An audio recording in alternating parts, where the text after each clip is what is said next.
No matter where games originate from, whether small teams or massive ones, there are going to be titles that have lofty ambitions but then aren't able to fully realize them.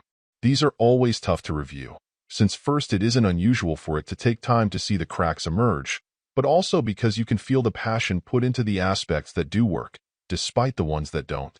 Biomutant absolutely seems to fall into being that sort of experience, as right off the bat you can feel its ambitions just through selecting everything about your character, including an impressive number of class specialties and vital stats to play with. It's just from that point on where you'll slowly begin to see aspects that feel like they're in various stages of completion, but not quite as fleshed out as they could or should have been. As you start out into the game's pretty impressive open world, there's absolutely a sense of wonder. Even having seen so many post-apocalyptic titles over the years, the blend of destroyed buildings and infrastructure overgrown with vegetation helps sell the setting, and in many ways the hybrid animal-driven story.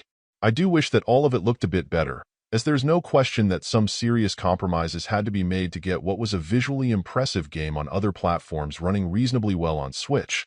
But even among other down-converted games I've seen, it can be rough in places. I think the elements of the experience that struggle the most are in its characters and story, and in certain aspects of the combat. While in terms of being creative, and trying to make the most of the game's fascination with genetically altered creatures, Biomutant delivers quite a surprising amount of visual variety. The shame is some of the very odd choices made that may give some characters personality, but not necessarily a good one. And then the use of a narrator that sounds like they were pulled from a British nature documentary, who speaks over most everything in a way that makes the story feel soulless and drab. Throw in combat that is absolutely engaging and has plenty of variety, letting you play with both melee and ranged attacks with plenty of room for creative combos, but then also has weaknesses and it can be aggravating. No matter how good some of the fighting mechanics may work and feel, a lack of help in being able to reliably work between multiple enemies at once, as well as difficulty aiming well when shooting, and it just doesn't feel quite polished to be its best. The result is one of those experiences that will likely see a great deal of variety in opinions.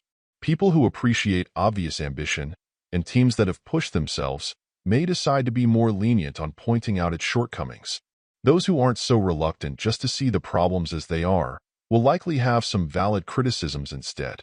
What I think all parties could likely agree to would be that among the ways you could choose to play the game, the Switch would either be extremely low, or perhaps dead last, on the list, since the visuals the developers were shooting for are ambitious. I can appreciate the quality and effort put into the attempt, but the results are still uneven at best all around. Overall, my final score for the game ended up being a 6.2. And if you're interested in picking it up, it's currently available on the Switch eShop for $39.99. Thank you for taking the time to listen to this review. And if you'd like more information or ideas of indie games worth checking out on Switch, be sure to click on the link provided in the description. Until next time.